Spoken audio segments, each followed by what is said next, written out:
All right, in this video, I want to go over Activity Monitor, another good tool to help your Mac feel faster and get the battery life to last longer. All right, so Activity Monitor, you could easily open it by going to kind of Spotlight and searching for Activity Monitor, and there it is. When you click it, you'll get a window that looks sort of like this, and you have these different columns up here that give you information about how apps are being used on your computer and how they're taking up resources on your computer.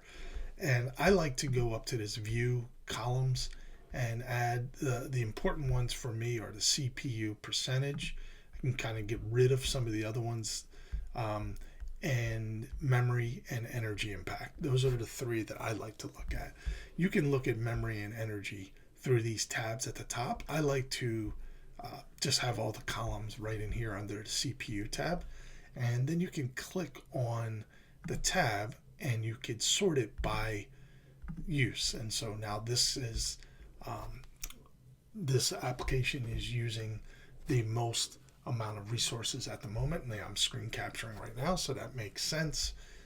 Messages is taking up a little bit, and the interesting thing is you can let this go for a little bit, because sometimes an app is using a lot at a one moment, but then a few seconds later it's not too bad.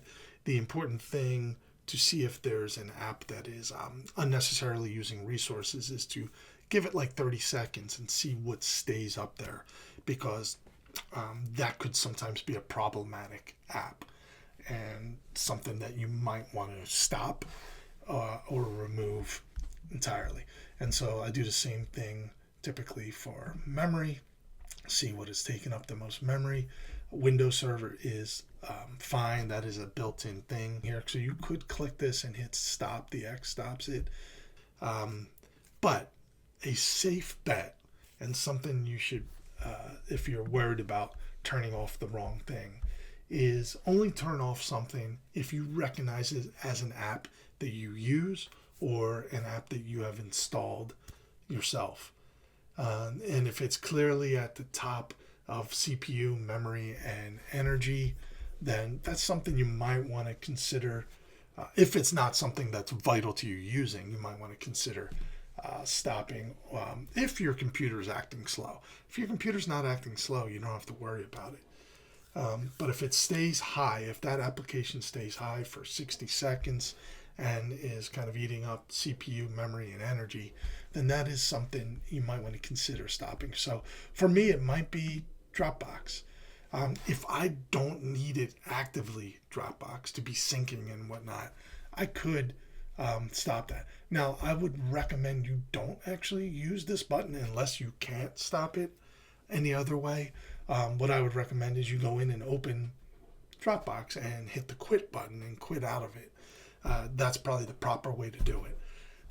All these Google Chrome helpers are fine and normal. So like I said before, the thing to look for are apps that you know you installed or that you've opened recently. Those are the ones that are problematic. Otherwise, if you don't know what it is, it's probably a system file that is doing something that is necessary for your Mac to function. You can also Google the name of it to figure out what it is and if it's safe to stop or not. All right, so that's my tip.